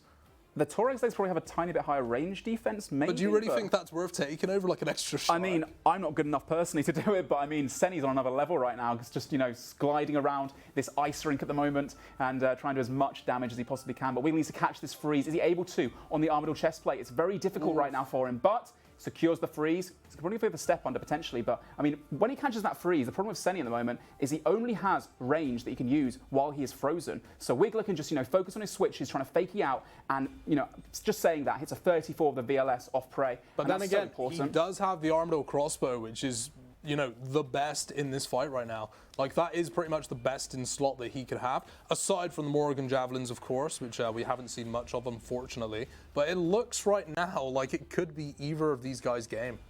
Well, right now, Wiggler down with free food left versus Seni's free food has a slight advantage. He also has a couple of recoils, so, I mean, my money would be right now on Wiggler because he's made it this far. He's got this opponent frozen and he's just, going around in circles doing great damage. 31 through the prayer. That's huge as well. Seni does not have any spec left. He's still got the Vengeance, but will it be enough?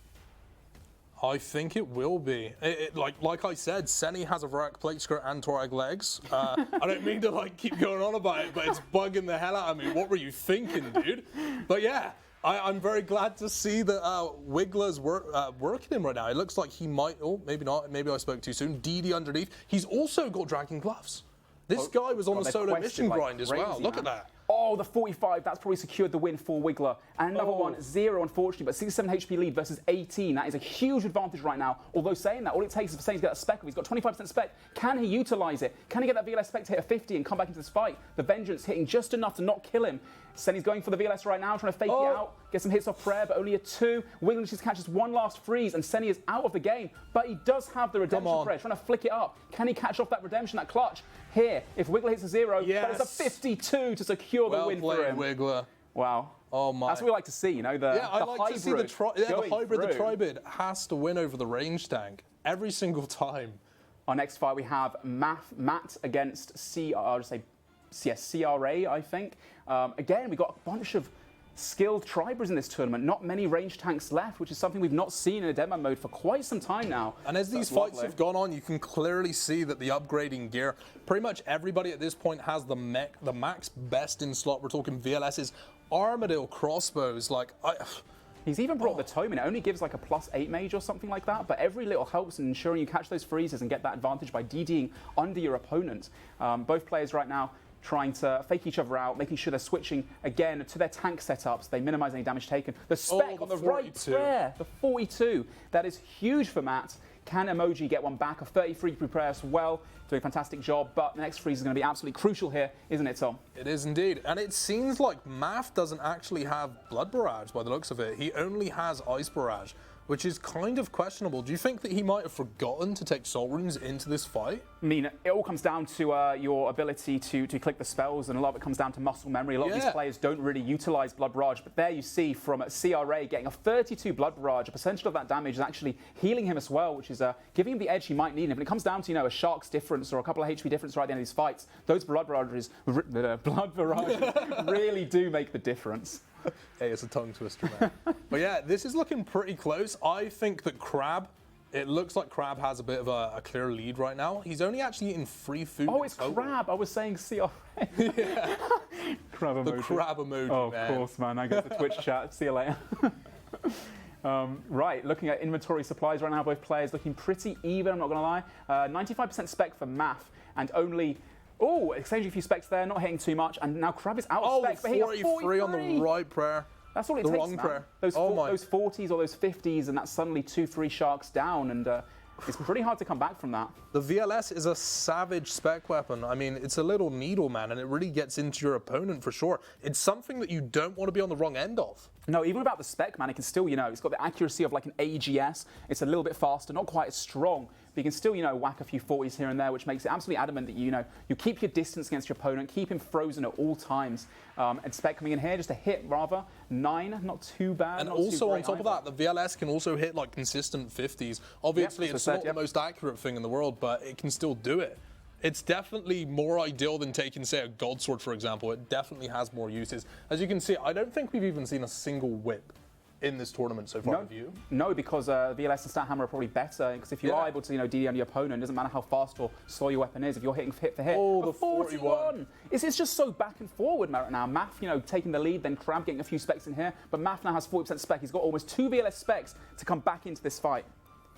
The Armadillo chest plate, I feel like it's doing a fair bit. He just got VLS'd on the wrong prayer there. That's very unfortunate. But, I mean, there's very little difference in this. He still has food left. Oh! Why was he sat so low? And that is a GG member, the Solo Alliance. We've not seen them actually get this far in a while, making Skill Specs proud as well, who's also part of their team. I'm not too sure why that guy didn't eat there. He was sat on, 30 hit points. He had free food left. I know, that was quite a big mistake, costing him, thousands of dollars, to be honest. I mean, he might just be too busy listening to us criticize him. Maybe we distracted him, dude. Oh, man. Poor guy. We're here to see Luno once again, the Inya himself, one of the most notorious fighters in the game, like I said, mentioned earlier. And he's against Mr. Z. Both players being, of course, maxed levels with very, very good gear. Looks like Z actually has full Armadillo, whereas Luno doesn't quite have the full set, but he doesn't need it. Obviously, I mean, the chest plate enough. But let's not forget, we've not seen Luno lose a single fight. In fact... Well, none of these guys have lost a single fight and made it this far, haven't they? No, but we haven't seen the other guy yet. We don't know what he's made of. This Luno guy's epic. Yeah, he's true. smiting. Look at that, man. He knows he's in there for business. Oh, you say that, and Z retaliating with a smite as well. The VLS spec on the right prayer hitting a 28, catching Luno. They think alike. Can he get the step under? He can, and now he's going to start to turn this into a momentum game. That's what it's all about. You catch your opponent off prayer. You start to make them panic. When you start dealing that damage, it can be very hard to keep up your prayers, having to focus on eating and all that kind of stuff all at the same time. But unfortunately for Z, Luno is very experienced as well. Inya catches the freeze back, and he's right back in the fight. Yeah, it looks like Luno is actually no, he's definitely at an advantage in terms of food. He's doing very well. He still has 2 recoil rings opposed to 1 from KUQ. Yeah, I'll just call him Z. Z. Oh, my bad. Man. But again, Z, they're showing that he deserves to be here as well, and it's really anybody's game at the moment. Luno not going down easy about a fight though, trying to catch this freeze, getting the prayers right every single time, and Z just can't get a hit off, unfortunately for him. He needs to come back. He's still got 55% spec compared to Luno's 45%, which is about 2 VLS specs each, and those VLS specs, obviously we said before, they can hit 50s and such, and 60s if you get lucky enough, and he can just turn the fight around in a split second. Definitely. I think Z should be taking advantage of the full Armadillo at this point. I mean, he has the DFS, the Armadillo crossbow, full armor at this point in the tournament. That magic defense is enormous. Like, he can just be splashed on for days. Yeah. You say that, but actually, right there, Luno actually caught the freeze instantly on full Armadillo, which is very lucky. Is it enough to give him the advantage that he needs? VLS is being exchanged, both players getting their prayer up in time, so not too much DPS being used there. But Z, bring up to 115 HP, has 4 sharks left compared to Luno's 5 sharks, 1 Karamwan. So yeah, Luno in a slight advantage, but it could very quickly switch over. The 30 on the right prey. That's the power of the VLS right there. Oh my goodness. I personally, I'm going to put my money on Luno on this one. He's just dealt almost 90 damage in 2 hits. Yeah, and insane. And once you start, pumping out that damage, your opponent's going to start panicking, trying to, losing momentum as well. Looks like Z only has 2 sharks left. He's doing special. He's got 1 special attack. The barrage on the full armor. Again, that was a 25 as well. Huge barrage. Luckily for Z, though, he has caught a barrage back on Luno, so he can't utilize that VLS spec. But he's going to need to hit some big bolts or some big barrages and go on an absolute tear right now and start destroying him, because it looks like he's out of luck, unfortunately, otherwise. Looks like he's out of prey. No, he's not. He just hasn't got his prey up. Oh, the Luno. VLS. Oh, and the return of the 21 through the prayer. Both players just getting their prayer up right on time for that one. And Luno now probably going to finish this one up. Looks like he has 4 food advantage. Z completely out now. His RNG just not being good enough. And Luno showing that you don't need the gear advantage to win. If you've got the skill, you don't have the full armor deal. It doesn't really matter. If you can stay composed and you can get these barrages in perfectly, and you get a bit of good RNG, that's all it comes down to. Something worth noting about this Luna hybrid right here, like, he is actually phenomenal. If you watch the way that he's fighting, he's more than willing to lose a game tick, and just gain the advantage by being able to see what his opponent's going to be doing next. Yeah. Like, he's not always consistently attacking just because he's constantly reading his opponent, and he's adapting to their style of hybrid. Yeah, catching your opponent obviously on the right prayer, or their wrong prayer, sorry, is really crucial in these fights. And Z actually managing to stay alive for so long. And it looks like Luna's actually just taking his time, waiting for that VLS spec. He realizes how important it's going to be when he gets it, but he should win this. He's got 3 food left, huge advantage here. Unfortunately, Z's spec hits a 0 and retaliates with a 46. Inya going through for front line. A very well-deserved win for Luna there. Absolutely, that was a really neck-and-neck fight. And that was impressive. Now we're into the top 4, aren't we? We are indeed. So that was the quarterfinals, meaning that anyone that took part in that is going to have 1 year's membership. Hey. So getting something at the Worth end of the it. day. But this is where things really hot up, and there will be real money on the line. So, I mean, the skill level, it's just phenomenal, isn't it? Yeah, well, it's the difference now between $20,000 or $10,000 or $1,000. So Yeah. this is where the pressure really starts to, heat up, and everyone's cooking and thinking, oh man, I better get this right. I better not misclick and switch off my prayers at the wrong time, get VLS whacked, like we saw Reese doing, and beating Apache, another massive name in Deadman mode, who again is a fantastic hybrid too. I'd say right now my money would be, if I had to choose, not that you asked, but I'll tell you anyway. Tell us, man. I'd say it's a toss-up between, from what I've seen and who I know, Blazers Reese and Inya. Those two, if those guys make it into the final, I think either one could win. Dude, my money's on Luno, 100%. Yeah, that guy's very skilled. Awesome. He's really good, man. Like, he's willing to lose ticks just to make sure he can get that extra damage in. Like, I think not many people will do that when the fog's ticking down and they're like under pressure like this. That's insane. Yeah, and also to ensure that he's always got his tank on every single game tick, every 0.6 seconds. He's switching to something else, trying to fake out his opponent. Like you said, reading what his opponent's doing and then adapting his play style to combat that back. Yeah. It's really high level gaming Very going high on level. right now in this And you tournament. can see the difference. It wasn't 5 minutes ago we had guys with bone crossbows and room 4 maps. Like, It we heats up came quickly, quite doesn't far it? very fast. Yeah. Absolutely. So we have 2 Blazers going through. So half of the opponents are Blazers. They're standing really strong. Obviously, Fools are completely out. They start with the most members in this tournament, and they are completely out. Which is quite shocking, honestly. Yeah. Fools have done incredibly well in the previous tournament. Yeah, last tournament, I think, with the same top 256, they pretty much had mostly them and Blazers right through to the end, but this time round, it's a completely different outcome. Absolutely. No Finnish boat parties today, unfortunately. Feels bad, man. And then we've got Crab Emoji as well, part of GG. Yeah. That's sick. What are your predictions with Crab Emoji? Do you feel like they're going to go through? So I spoke to the GG guys earlier today, and I believe the Solo Alliance, they used to be known as. They started out a few months ago in Deadman mode, just a bunch of friends that all played, and they were sick and tired of being bullied by all the big clans. So they just joined forces and made their own clan called Gimme Gimme. And this is one of the first times, I think, getting quite this far. So they must be, absolutely ecstatic. Really nice, kind community they have going on. They had around 40 to 50 people, I think, going into this final. And they did say they were going to try and kit up their best PKer, which this guy must be him. Yeah, Crab and Emoji.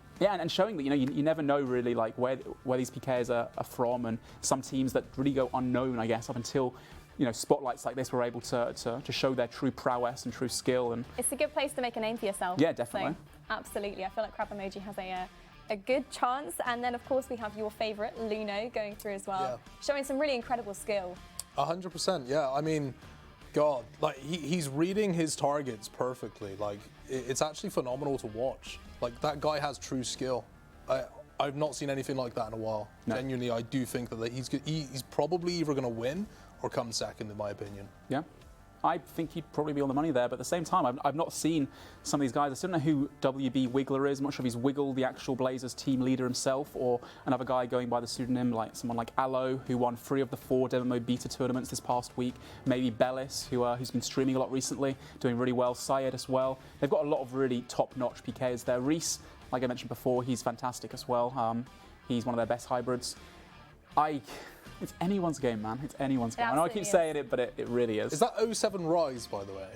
07 Reese. Yeah. So he was in Brab, correct? Yes, he was. Yeah. I know him. Yeah, you know him? I know. You got a little bit of squabble going on. Hey, he's gonna win now, dude. It's his game. He's got it, man. He's already got this, and you can split me that 20k, mate. I'll happily take it. Let's go. So we'll be going into the semi-finals in a moment, which is where things will be really hotting up. 3rd and 4th place, they'll be taking $1,000 each, and then we'll be moving on to the final, which will be very exciting. So in just a moment, we're going to go and see that. So let's take a look. Wow, jumping into it, looks like we have a Blazers versus Blazers. The question is, will one of them let the other opponent, whoever they feel in the team is the best, or are they going to give us a fight to watch? Looks like they're going to give us a spectacle. They're going to go at it. That's assuming that, of course, WB is from Blazers as well, which I believe he is. And Reese catching that first barrage and keeping some distance, although saying that, straight underneath the DD, trying to get the VLS off, but Wiggler expecting it. These guys have been practicing against each other all week long, I imagine, and for many months before this. They're familiar to each other's PK styles, so it does come down to, the RNG on the day. As and you can see, how they're performing. in Wiggler's inventory, again, he has 3 recoil rings on him. I don't really know if that's a good thing at this point or not. It's very questionable. It hasn't worked out for people in the past in this tournament. But we shall see, because obviously he is losing a few inventory spots right there. The gear looks relatively matched. They both have VLSs. It's the Armadyl chestplate versus the Armadyl chestplate. Like, the gear is almost identical. The one difference would be the Malediction Ward versus the Mage's Book. The Mage's Book obviously giving more Mage Plus, but the Malediction Ward giving a little bit more tankiness. Yeah, I mean, honestly, I don't know who I'd choose to win this fight, to be honest with you. But I think the recoils definitely are the biggest advantage right now. 25 on the right prep for Reese. Luckily for him, catches the freeze, gets the DD underneath. Staff bashes, but obviously moving forward, despite that happening, both players looking like they've still got some spec left. Reese having 95%, using only one VLS, just letting for it to recharge. Going for another 150 on Robes on the right prayer. That was huge for him. Now can Wiggler stay composed, catch a freeze. Another 33. Wow. I think Reese is catching all of these VLSs. He realises that when he's close, he's got to be very careful because, again, a 58. The 58. Oh, all of these VLSs, mate. To be fair to him, they've all been on Robes and they've all been on the right press. So, I mean, he's playing it very well, not just getting lucky. God, doing everything right now. Oh, the flowers have come out. He is not a fan of the DD and under. That is something I like to see. The 0 VLS on the wrong prey. That's so unfortunate. And that's where it comes down to, using that tank gear, and Reese doing an absolutely fantastic job of keeping the tank on all the time, because Wiggler, the reason why I got hit 50s to 60s, the prayer, that's one thing, but being in Robes, your defense bonus is so low. That was a 45 bolt? What? Okay, Rise is, yeah, he's dealing out some damage right now. I feel kind of bad for Wiggler. He's just taking a beating. He really is taking a beating right now. I tell you what I said. I was going to say earlier he had all the recoil advantage, but Reese showing that he's a predominant hybrid right now, and practice goes a long way. I think he's going to secure this win. If he does, he'll get they've got the boots, the same boots, so he's going to get just a few more recoils, which would be quite helpful. I doubt he's going to switch out the Mage's Book for the Malediction Ward. Again, catching him a DD, Wiggler being ready for the VLS, but Reese just getting out of range. Perfect play from him there. Looking like he's got 4 sharks versus none. Wiggler's now to have some insane specs, but again on the right 58. 58 again. His VLS is just, dude. It's been on roids. He's not hit a 0. He's absolutely slaughtering him right now. Dude. I feel bad for him. Like, he genuinely has just got destroyed. Another one. Another one for the KO. I mean, to be Blazer fair, Rise, what an absolute lucky. Yeah, I mean, Reese is going through now. He's through to the finals. He's secured himself at least $10,000 for Blazers. Quite unfortunate for Blazers having 2 members against each other right there, but they can't be upset about that one. They've secured themselves at least 10K, and now the next fight is a $10,000 difference. So that's pretty huge. That was good to watch. I like that a lot. Even if Reese has got a new name now, Rise. So we saw a little bit of a glimpse of the myth with seeds there. Do you want to talk about that tactic? Right. So like I was saying earlier, with the death dotting. So when you DD on each other, obviously it gives you a second to be able to change your gear, change your prayers. Yeah. So it's like you can get yourself ready. If you're low health, you can eat back up so you're not in a vulnerable spot. And most of the time it's a good idea to move diagonally so you can't get melee, you can't get straight VLS to maybe attack with, say, range, for example. Sorry, what was the question again? The flowers. Seeds. So with the flowers, obviously, it just allows you to plant a flower and it moves you back. So you're no longer stuck underneath that person. You have more control in that fight. So the benefit of the DDing, of course, as well, is that your opponent can't see exactly what you're wielding. They can't see what prayers you've got on, or they find it a bit harder to do so. And you can step out diagonally as well, so they can't melee you. So they've got limited options on what they can do. I think we're going to see that in the final versus Inya and Reese. I think both of them are going to be going for those DDing. That's assuming Inya, makes it through. We don't know yet. We're about to see the last semi-final. But who's he against again? So it's going to be Luno against Crab Emoji. Oh, the Crab Emoji guy, the GG guy. Oh, so this is again another story of someone that's not really very well known. Used to be a solo player, joined forces with a bunch of friends that he met on the game mode, and now he is here playing live in the semi-finals of the demo tournament. His team must be so happy for him. So definitely. And I mean, all of these 4 players, they've all just walked away with at least a grand. Yeah, at least $1,000. So they're all doing pretty well. Mm-hmm. Absolutely, and the pressure is definitely on. I mean, we saw a staff bash in the last one. Obviously, these things can happen. Yeah, it's a couple of them. It's gutting, isn't it? But it didn't matter. I mean, Reese staff bashed, I think, twice right there.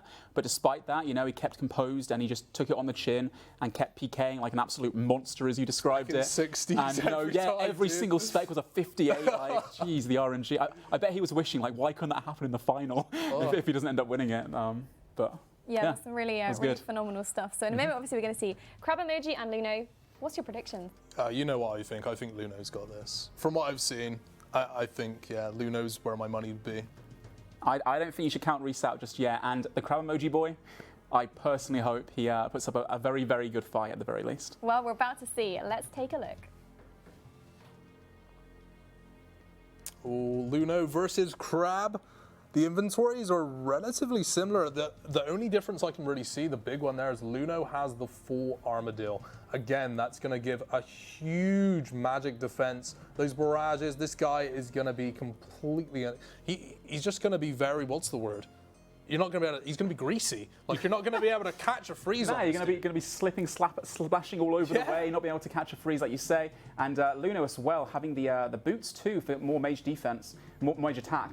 Emoji going in for the prayer. I think he caught it on the wrong prayer there, and Luno got the prayer maybe up right in time, and he's opting for the DD strategy once again. Unfortunately for Crab Emoji, he does not have the flowers. Another 26 VLS. Luno just sticking in the VLS as best he can.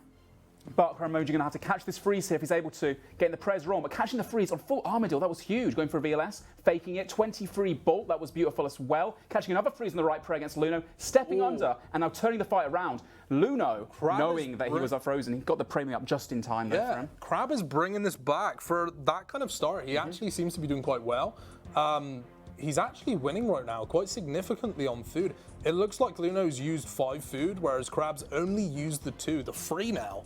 He has a food advantage, although he's just picked some food back up. And that can turn around so quickly that all it's going to take is a couple of those 58 VLSs that we saw in the last fight. But Crab trying to stay composed, catching the freeze, but getting a 33, a 17 again on prayer. Luno is so great with those VLS, the VLS prey melees, getting them up in time perfectly. And Crab Emoji taking his time, eating up, trying to catch another freeze. And Luno with the 11, that was on the right prayer on robes. That could have been a 60, couldn't it? That could have. That could have almost KO'd him right there. And it's interesting, at this point into this tournament, like, you're not really going to see anything aside from this kind of gear setup. Right now, this is the best. Also, I don't think there's a tank remaining. I think it's all hybrids. Yep, all tribals. I think even the top 8 might have been pretty much all tribals this time around, which was quite surprising. That's awesome. It's lovely to see. Do you know what it probably comes down to? Obviously, these guys haven't had to sweat out for the last week. They've come into this fresh.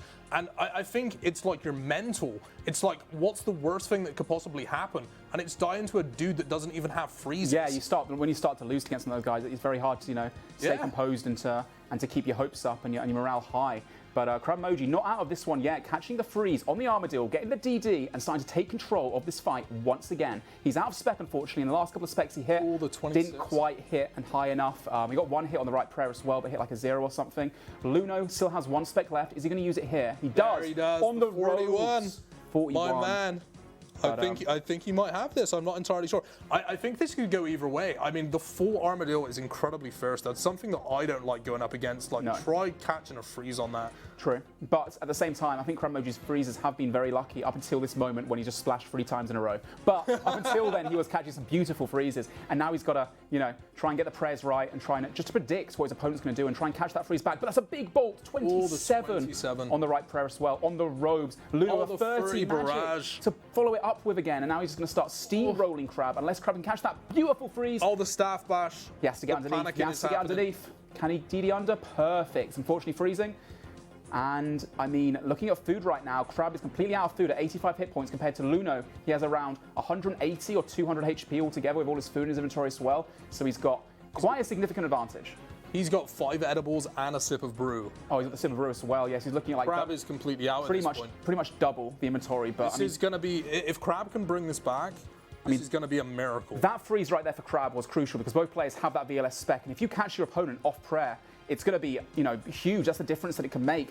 Both players now trying to utilize as well the soul runes, the blood barrage to heal up because every little damage counts and it makes a big difference. The 23 through the prayer range. Very unfortunate. The 31 through the right prayer. That was Luno. I mean, if Emerging catches freeze here, it's perfect timing. If he can catch the freeze and get underneath, will he be able to? Being whacked. 0 on the right prayer.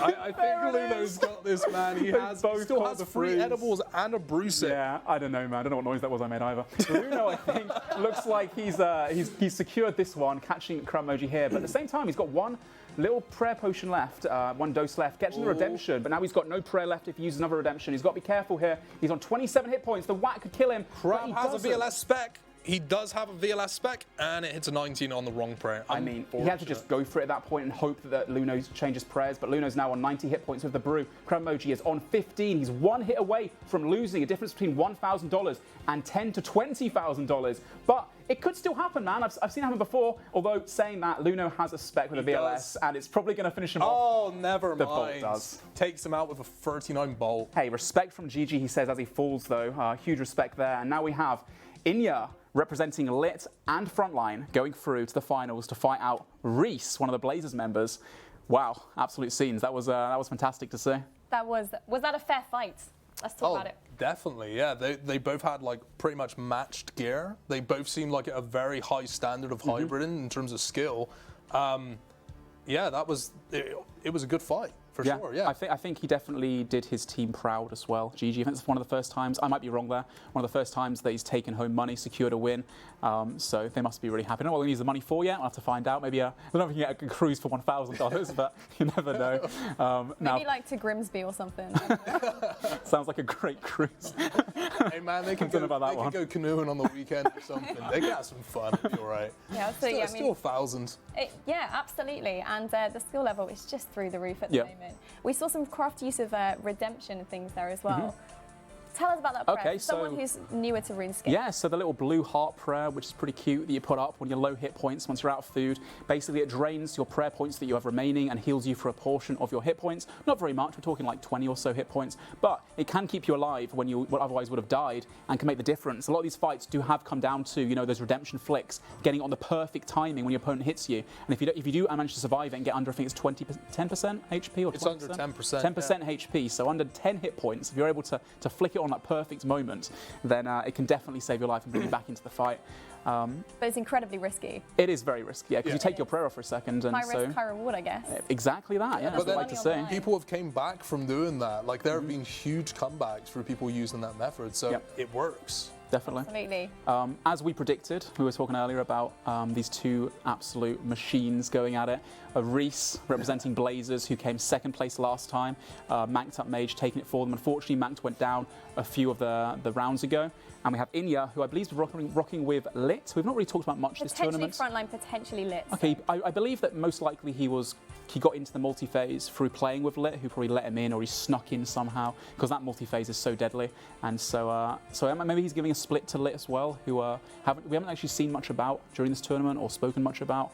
But either way, two massive titans going at it right now, and both secured themselves at least $10,000. But this fight is still a $10,000 difference for first place. So it really, really does matter, and I'd be shaking like crazy right now. It's a lot of money, yeah, for sure. But they've got at the very least 10,000. Yeah, yeah. So they're winning.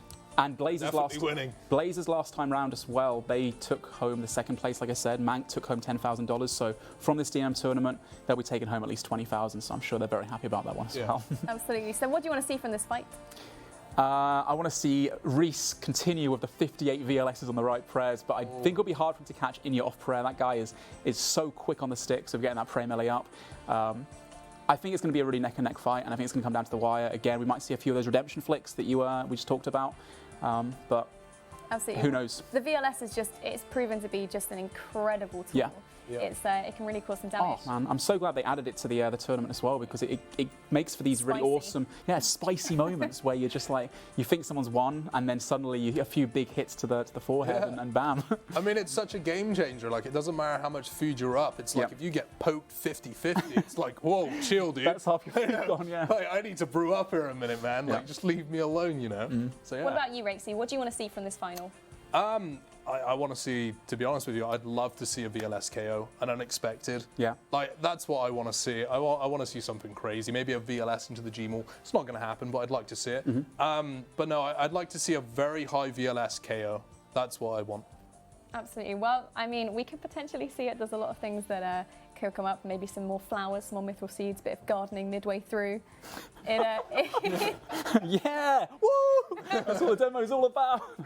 Good old farming, good old-fashioned farming, absolutely. So we're going to see, obviously, Blazers Reese in a second and Luno fighting it out to win that $20,000. Second place obviously gets $10,000, so it's not to be sniffed at, and it's going to be very exciting. So just a second before that, and I believe we're ready to go. So let's take a look.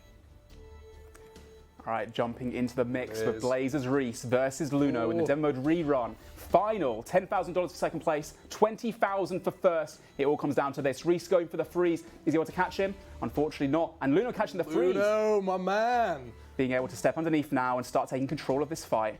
Reese needs to remain calm, try and catch that freeze, but he's unable to even get the click off. Fighting someone like this, you must be a little bit worried about it. Yeah, the full armadillo. This is why I'm in Luno's corner, man. Like, I know that he just got frozen, Dude, but I'm sorry to interrupt, but what? Again, Reese comes out of the VLS spec, and Luno is just so on point with that Prey melee. It was one tick, he just guessed he was going to VLS, and he got it right, and as a result, got hit a 0. But Reese still in it, hitting a 34 whack, which is huge. A 24 again, Luno got his Prey melee up every single time. Luno's on 100% spec right now. He needs to unload some of his... Oh, and there it is. The 53. Come on, do another. Oh, the 0. Reese got the prayer on perfectly there, catching a freeze as well. Another VLS coming in again. Luno getting that Prey melee up just in time. It's looking pretty even, although I would say that Reese has a slight advantage in terms of DPS and getting those blood barrages off too perfectly, getting underneath him, and he's just going an absolute rampage right now. The RNG is definitely on his side. If he can keep this up, 17 again with the right prayer. A bolt fakey on the 38. Right. Luno needs to catch a freeze, needs to send some of those specs out. He's got 2 specs ready. Can he manage to turn this fight around? I mean, at this point, this is the final. These guys are both clearly very, very good hybrids.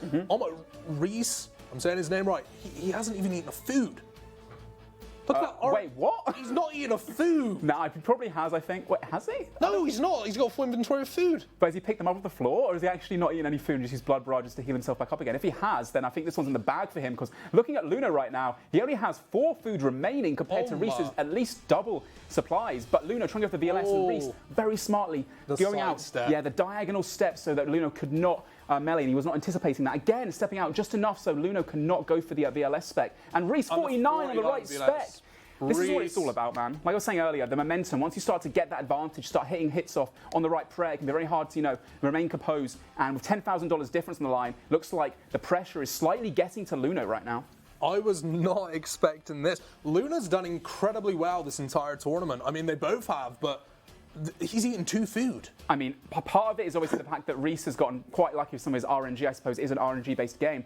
But at the same time, to win by this much food advantage goes to show that even though we think there's a high skill ceiling, there's still room to improve so much more. There's a step up above that and above that again. Yes. And Reese right now, for Blazers, trying to secure himself $20,000 grand prize. Luno getting the redemption up just in time, but is it enough? Doesn't look like it will be. Reese with another barrage on the right prayer, but Luno's double armadillo doing a lot to help him right now. He's not even hitting back, really. No, it's not even close at this point. He's eating free food. This is actually insane. Managed to catch a freeze, though, and I mean, he's not out just yet. That should have been dead for him. I mean, he's out. He's on 14 hit points. Let's be real now. All Reese had to do there was just sit at max HP. Congratulations, Reese. For Blazers, man. Taking home $20,000 with $10,000 from the last one as well. Blazers must be a very happy squad right now. Celebrating in the team speak, I'm sure. Although saying that, Luno taking home $10,000. Maybe splitting with Lit and maybe with Frontline. I'm not too sure exactly. And that was Bellis, actually. That was on Blazers Reese. I thought it was going to be Reese. Did you just say Bellis in game? Yeah, he did. He said Bellis. He just tagged his Twitter name. Oh, wow. Incredible. That was a final. That was so impressive. That was, yeah. I was expecting Luno to go further, honestly. Considering his performance up to this point, I mean, I'm shocked. I mean, you must be devastated. Yeah. I'm just like, what just happened? He was doing really well. And I don't feel like he necessarily played that poorly or anything like that. Like, God, that happened so fast. He barely ate any food. Like, was that just bad RNG on his behalf? Yeah, I feel like what went wrong? So, partly yes.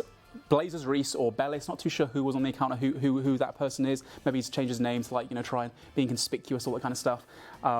At the start, he caught the freezes, he got a few big specs off, and it's all about that momentum in tri-breeding. Once you start to get that advantage, start catching your opponent off prayer, it can be very hard to, remain calm, especially when you've got so much money on the line as well. Yeah. And once you start to, steamroll your opponent, it's like a it's like an avalanche. You know, it starts to pick up speed and more power, and he just ran with it, and goes to show that, you know, he was definitely the better hybrid there.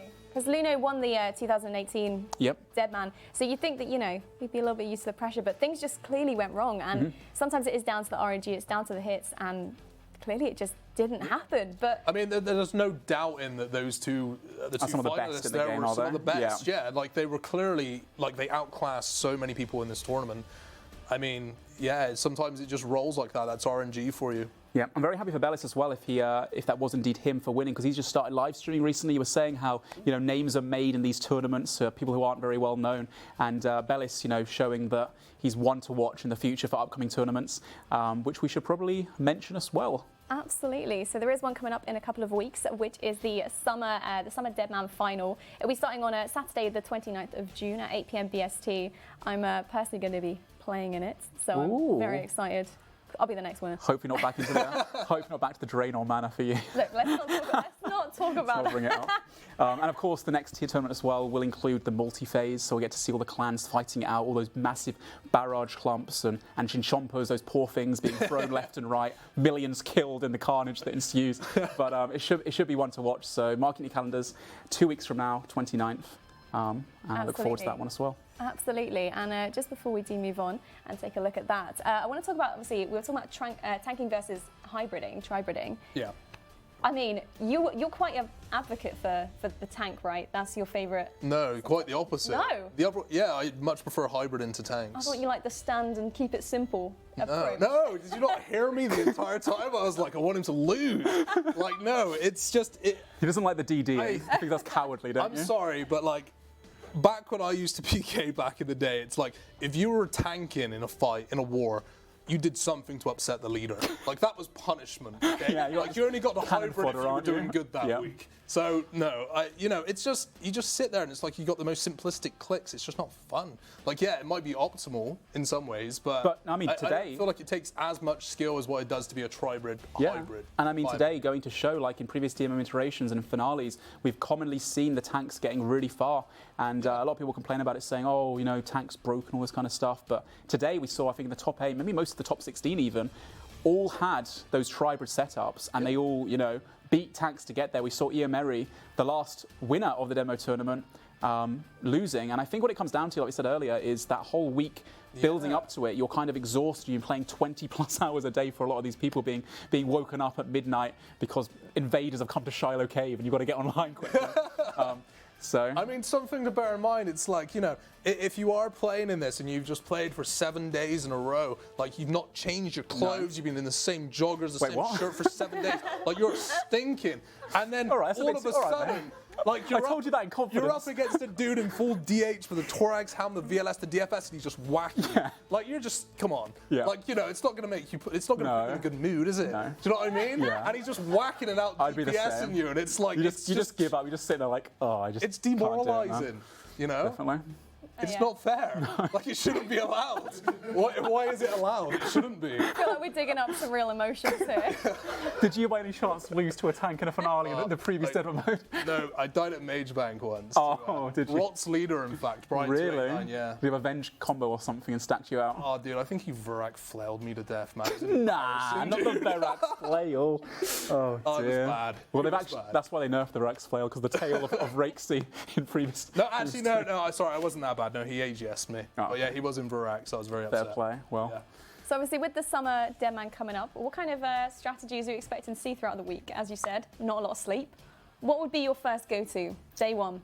That's always my favourite part of Deadman mode, the day one, because there's just so much going on, there's so much to play for. Yeah, I mean, a lot of people go, like, if you want to really take it seriously, it's like, I feel like the melee route is a must. Or either the melee route or Rush Desert Treasure, because like as soon as clans start to camp that down, it's just a no-go. Like you don't want to go do Desert Treasure on like one of the final days because you're just going to be getting camped, you know? And it's very difficult to complete. Absolutely. Yeah, having played, like I said before, every other tournament up until this one coming up, this is the first tournament I'm not going to partake in. I'm just chilling. I don't want to be staying up 20 hours a day for the last one. I just want to enjoy it and enjoy the casting as well. But I think a lot of the teams are going to be locking down content again, like they did last time. We saw Shiloh Village camped, Shiloh Cave camped. It's going to be the last Deadman mode of its kind for a while. Beyond this next one, and in 2 weeks' time, they're going to put it on hiatus, invest a lot of development time, I believe, and just completely restructure the entire game mode to make it fresh, unique, and most importantly, enjoyable again for all the players that have played it for numerous years now. I don't know what crazy strategies we're going to see next time round, but they never cease to amaze me what the players and the clans come up with. Well, it is incredibly interesting. Hopefully, when it comes back, like, it will be unpredictable. I feel like, you know, we've had almost the same thing from Deadman mode now for quite a while. Not a lot has changed. It's become a little bit predictable. It's like I was saying to you before we were doing this. It's like, you know, when you do Deadman mode tournament, it's more or less like 7 days of there's like an unwritten, unsaid treaty between like most people, which is like, I will not mess with you if you don't mess with me, kind of thing. And then it's like when it comes down to the final hour and you can attack people in the Grand Exchange or whatever. All that clan man mode, all those alliances go down the drain. People should just be slaughtering each other, but instead of that, people just clumping together and going towards, you know, and trying to stay alive towards Falador. as long as they can. Predictable. Yeah. You know, something needs to change. This is why they're taking it out, and hopefully, fingers crossed, the next iterations to come are going to be awesome. Yeah, we'll see some updates. It'll be very exciting. Well, I have a little bit of an update.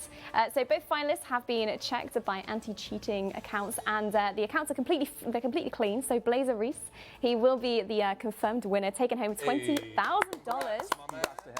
And of course, Luno taking home that $10,000, sorry, $10,000 himself. So it's very impressive.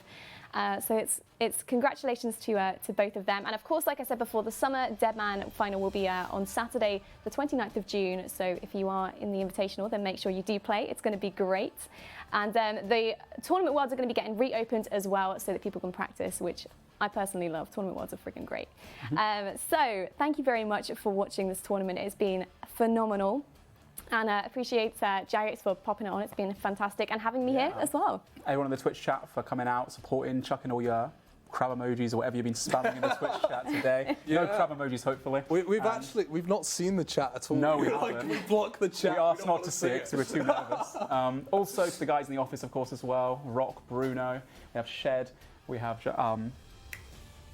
Sven, I was Stephen, but you told me to call you Sven, and JD on social as well, and I think some guys upstairs, Ed I believe is here as well, so shout out to all those guys for making this possible. Usually gets held at ESL, first time in a while we've been at Jagex again, and it's been a really smooth tournament, I think, so thank you everyone. It's been phenomenal. For joining us again. It's been absolutely grand, and it's been lovely to have us here. Any last words, Rexy? Thanks for having me. I hope that you guys enjoyed, and I hope I didn't make too much of a tit of myself. I hope it went well. You did a great job for your first time. Awesome. Well, we'll see you guys in the Summer Deadman final. But from all of us, thank you so much for watching, and goodbye.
Bye.